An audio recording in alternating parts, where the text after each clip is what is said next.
তোমরা সব সময় গীবত সমালোচনা থেকে দূরে থাকবা। কেন? গীবতের মধ্যে তিনটি মারাত্মক আপদ আছে।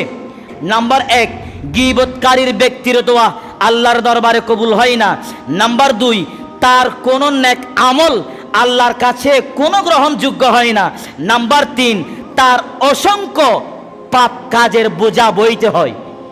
এখন আপনি অনেক পাপ করলেন, সেটার বোঝা বইতে হবে কি আপনার নাকি আমার? আপনার।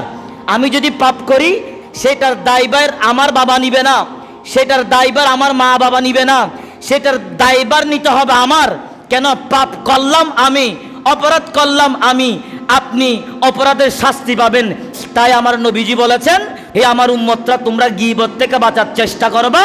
কেন? গীবতকারী ব্যক্তি কিয়ামতের ময়দানে অসংখ্য অগণিত তার গুনাহের বোঝা বইতে হয়।